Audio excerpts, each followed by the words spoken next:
My sister thinks I don't talk to her anymore out of ingratitude. Little does she know the real reason. A slip that turned into something bigger than I could have ever predicted. I am Chloe, and for many years, I lived in the shadow of my older sister, Catherine.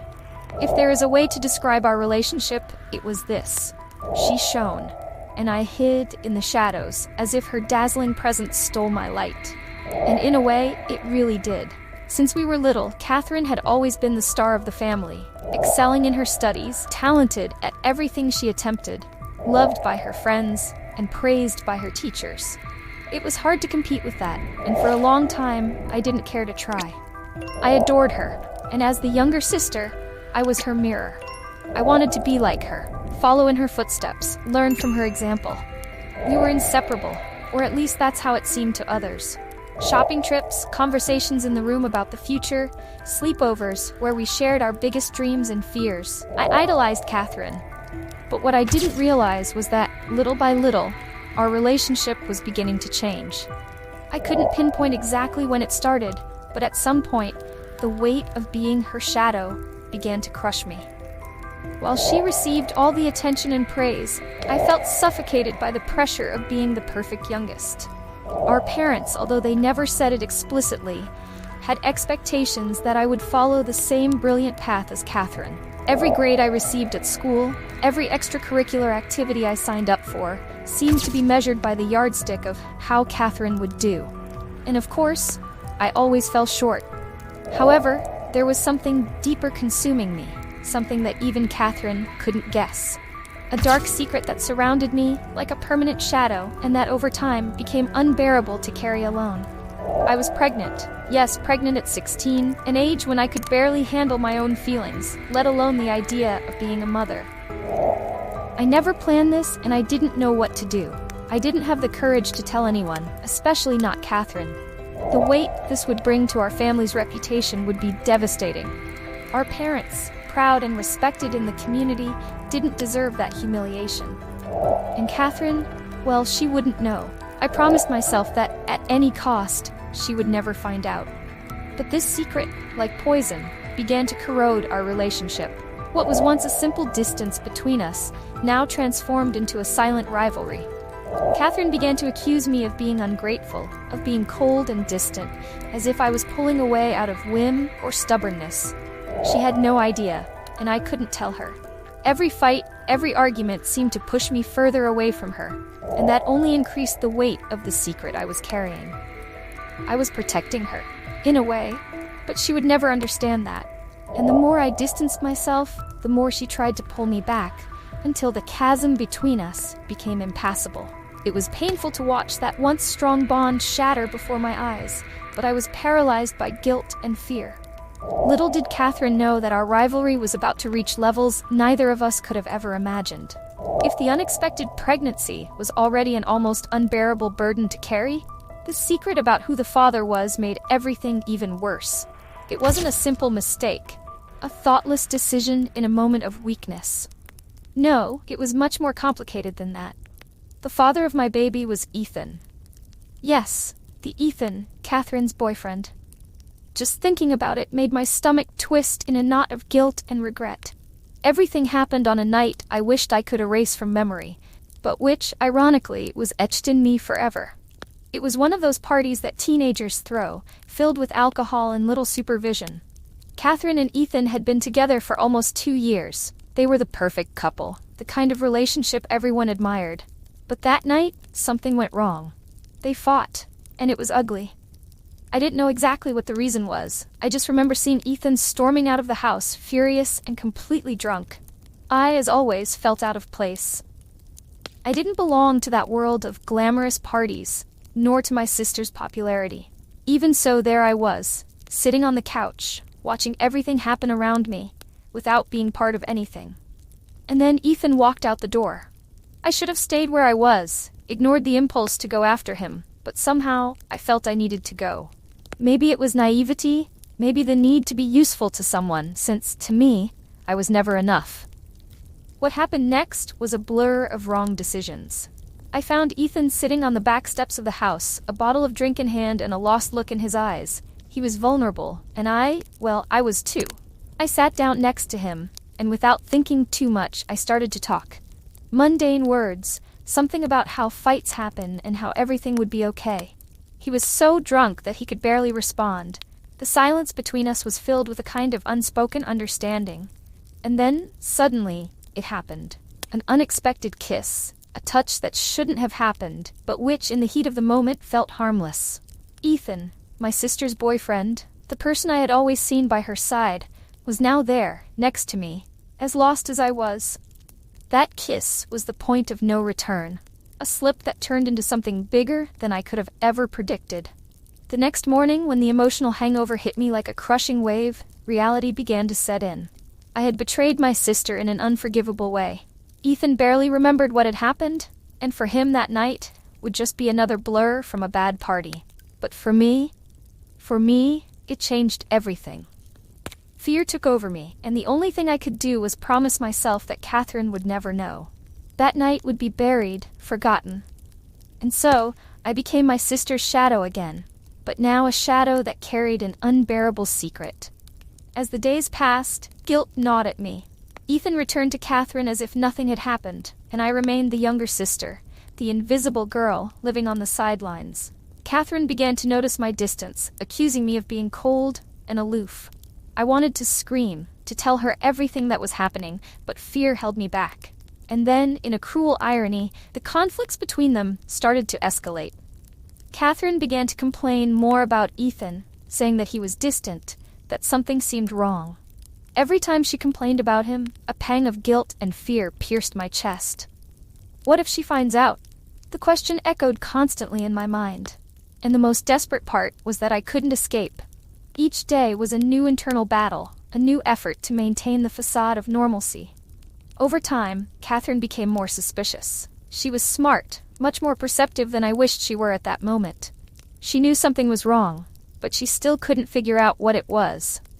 I tried to avoid her probing looks, dodged her questions, and did everything I could to keep my distance. But each lie, each flimsy excuse, only seemed to hasten the inevitable. Catherine would not let this go, and I knew time was running out. Ethan, on the other hand, went on with his life normally. He had no idea what I was carrying inside me. To him, I was just Catherine's sister, someone he saw occasionally at family events and who posed no threat to their relationship. Little did he know, everything was about to change. What started as a night of carelessness was about to explode in a way I could never have imagined. Catherine, always alert, began to connect the dots, even without realizing it. She sensed that something was going on between me and Ethan, but she still had no idea what was really happening. And as she sank deeper into her own suspicions, I grew increasingly desperate, trying to keep my secret safe. However, fate has a cruel way of dealing with secrets. The more we try to hide them, the closer they come to being revealed. I never imagined that, in addition to my own secret, Catherine was also dealing with something that would catch me completely by surprise. While I hid my pregnancy and my involvement with Ethan, she was also about to reveal a side that I never imagined my perfect sister could have. If the weight of the secret about the pregnancy and involvement with Ethan was already overwhelming, what I would soon discover would make everything even more complicated. Our home, which had once been a refuge of safety, began to transform into a silent battlefield. The signs were subtle at first, almost imperceptible to those who weren't paying attention. But as time went on, the exchanged glances between Catherine and our father, the whispered conversations behind closed doors, and the muffled arguments began to become more frequent. The feeling that something was wrong became inescapable. One day, returning from school, I overheard one of those heated conversations. My father's voice was low but firm, while Catherine spoke quickly and nervously. Curious and worried, I crept up to the office door without making a sound. My hand trembled slightly as I pressed my ear against the cold wood, trying to catch as much as I could.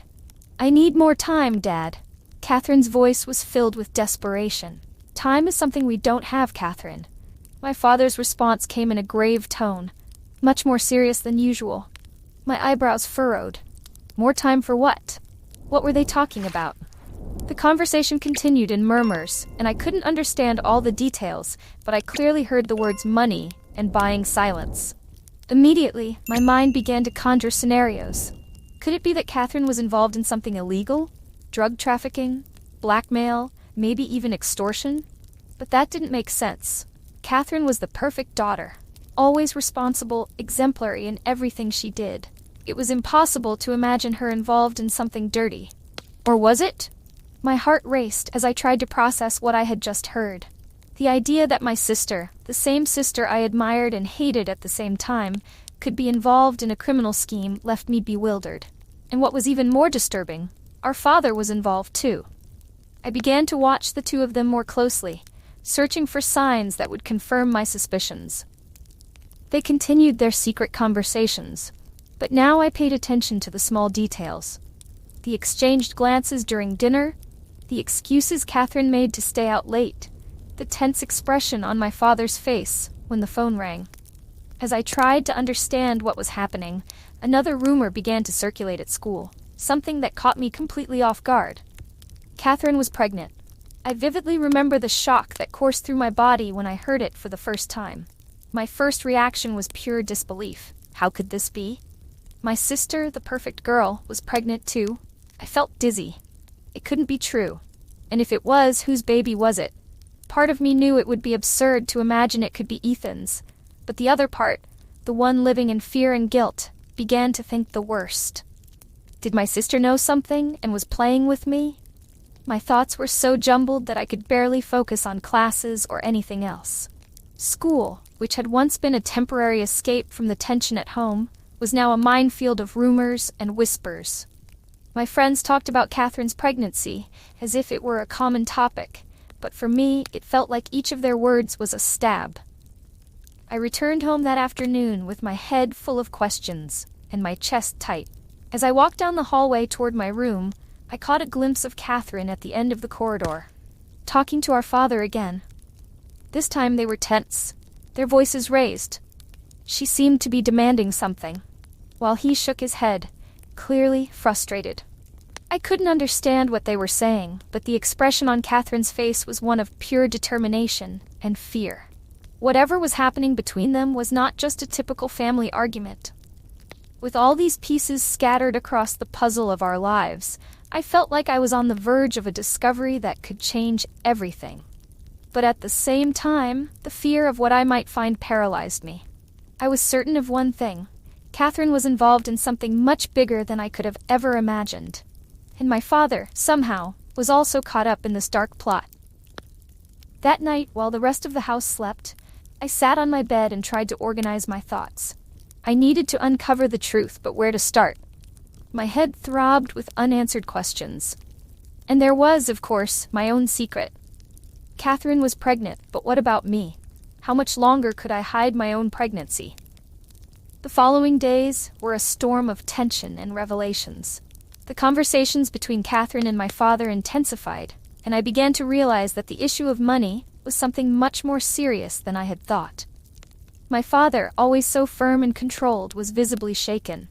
He locked himself in his office for hours, speaking in whispers on the phone and quickly closing the door whenever I or my mother walked by. Meanwhile, Catherine seemed more distant than ever. She was still trying to keep up appearances, but I could see through her facade of confidence. There was something deeper that tormented her, something she was hiding with all her might. And suddenly, a horrible thought crossed my mind. Was the father of the baby Catherine was expecting also Ethan? That seemed absurd, even to me. But I couldn't shake the fear that our secrets were more intertwined than I had ever imagined. The situation became unbearable. The lies circulating among us were about to explode, and I had the sense that when they did, our family would never be the same again. The night of the school talent show should have been an escape for me, a chance to set aside family problems and focus on something positive. I had always loved to sing, even though I had never had the courage to show it to anyone. Not even Catherine. Music was the only thing I still had, the only space where I could be myself, without the shadow of being the younger sister or the imperfect daughter. Participating in this competition was my last effort to reconnect with myself before everything fell apart. The auditorium was packed. The lights blinded my view of the audience, but I could make out a few familiar faces in the crowd. My parents were there, sitting in the third row, with tense expressions. Catherine was next to them, her hands trembling in her lap. She looked nervous, something that rarely happened. It was almost as if she was anticipating a storm, the same one I had felt brewing inside me for weeks. My heart raced as I waited for my turn to go on stage. I was determined to use that performance as a silent scream, a way to exorcise everything I had been holding back. But inside, something told me that this night would be much more than just a simple performance. There was a tension in the air, as if all the lies that sustained our lives were about to crumble. When I finally stepped onto the stage, the music began. Soft, but with a melody that slowly grew in intensity, just like my own feelings. Singing had always given me a sense of control, something I had been losing over the past few months. As my voice echoed through the auditorium, I felt a wave of relief, as if I were releasing a weight I had been carrying in my chest. But then, in the middle of the performance, something distracted me. I looked out at the audience and saw Catherine. Her eyes were fixed on me, but she wasn't really present. There was something in her gaze, distant, tense. Her still trembling hands gripped the arm of the chair tightly. It was at that moment that I knew. The truth, whatever it was about to be revealed. A chill ran down my spine, and for a brief second, my voice faltered. I tried to focus again, but now my mind was in a whirlwind of anxiety. What does she know? What will happen? I finished the song automatically, the applause from the audience sounding distant, almost surreal. I stepped off the stage with a feeling that something was about to explode. Backstage, the atmosphere was thick. Some students chatted excitedly about their own performances, but for me, everything felt murky. Catherine suddenly appeared in front of me. Before I could say anything, her voice echoed cold and determined. "I know, Chloe." My legs almost gave out. I felt as if the ground was crumbling beneath my feet. "Know what?" I thought, but before I could form any response, she continued. "I know that you were with Ethan." My vision darkened momentarily. Her words were like a bomb exploding in my chest, leaving me breathless. I tried to speak, to deny it, but my mouth was dry. I knew that this moment would come, but nothing could prepare me for the impact. Catherine stares at me, her eyes blazing while the emotions inside me swirl. Fear, guilt, regret. "I saw you that night," she continues, her voice now wavering, as if she herself is trying to hold back tears. "Did you think I wouldn't know?" She steps closer, looking me in the eye, and I can smell the tension between us. All I can think is, what now? I'm about to try to explain myself, to say something, anything, when she drops another bombshell. "And now he's my fiancé. We're getting married." These words hit me like a knife. Time seems to stop. Engaged? Ethan and Catherine? Engaged? My head begins to spin, and I feel sweat trickling down my back. The revelation hits me hard, and at the same time, everything feels so ironic. How did it come to this? How did two sisters who used to be inseparable end up caught in such a devastating web of lies? I try to compose myself, to say something, but Catherine doesn't give me time. Her voice, once strong, is now on the verge of breaking. "I'm pregnant with his child." These words completely destroy me. Pregnant. Catherine is pregnant with Ethan's baby. The same Ethan who is the father of the baby I'm carrying. The cruel irony of the entire situation almost makes me laugh. But inside I'm shattered. I feel a chill in my stomach, as if all the lies and secrets I tried to bury are suddenly unearthed before me, ready to destroy everything. "Catherine, I try to start, but the words die in my mouth. What could I say? There weren't enough explanations to justify what happened. Everything was wrong. Our relationship, the way we dealt with our problems, how we let ourselves get caught in a web of secrets and lies that now suffocated both of us. And then, before I could find a way to respond, Ethan appears. He walks in from backstage, confused, not understanding what's happening. The silence between us is deafening. Catherine turns to him, her face a mix of anger and hurt. She knows Ethan. She knows about us. He looks at me, his face twisted in confusion. I stare back, trying to maintain my composure, but my mind is in complete chaos. And now? How did all of this come to this point? I can't believe we're here, in this situation, all trapped in a web of betrayal and pain. Catherine steps forward, her voice now a choked scream filled with pain. "You cheated on me with my own sister. How could you do this? How could you do this to me? Ethan, clearly shaken, tries to defend himself, but his voice comes out weak, lacking conviction. Catherine, I was drunk that night. I didn't even know what I was doing. That doesn't change anything, Catherine screams, tears streaming down her face. None of this changes the fact that you cheated on me. That we were both deceived by you. Her words hang in the air, heavy and definitive. The pain in her eyes, the betrayal of being deceived by the man she loved and the sister she trusted, was more than either of us could bear. And now, there was no turning back. The truth had exploded, and the consequences were there, ready to destroy us. The revelation of Catherine's engagement and pregnancy was just the beginning. What happened next was a flood of emotions that none of us could control. The lies that had sustained our lives were crumbling, and with them, everything that was left of our family. That night was the beginning of the end. When I got home after the explosion of truths backstage, everything inside me felt like a whirlwind. I didn't know how to process what had just happened. Ethan, Catherine, and I. Our lives were intertwined in a sick way. A web of lies and betrayals that no one could untangle. Catherine's pregnancy, her engagement to Ethan, and my own secret, still looming over me like a dark cloud, seemed to add up to an almost unbearable pain. Arriving home that night was like walking into a minefield. I barely opened the door, and the tension was already in the air. Catherine arrived shortly after me, her eyes red from crying, and my parents, who until then knew nothing, immediately sensed that something was deeply wrong. My mother, always perceptive, approached Catherine, trying to understand what was happening. "Catherine, dear, what happened?" The concern in her voice was genuine, but it also carried the expectation that Catherine, her perfect daughter, would fix everything, as she always did. Catherine, still trembling, glanced at me before turning to our mother. There was a terrible silence before she spoke. "I'm pregnant, Mom." The words hung in the air for a moment as my mother and father processed the information. My mother brought her hand to her mouth, her face pale with shock. My father, on the other hand, appeared to freeze, his eyes fixed on Catherine but not really seeing her. And then the inevitable question came. "By whom?" My mother asked, her voice low, almost pleading. Catherine hesitated for a moment before answering, and when she finally spoke, the bombshell she was about to drop would only be the beginning of a series of revelations that would destroy our family forever. "It's Ethan's." I saw my mother sway slightly, as if the information had hit her physically. It was then that... Leave a comment if you want the second part, and subscribe to the channel to know when it debuts.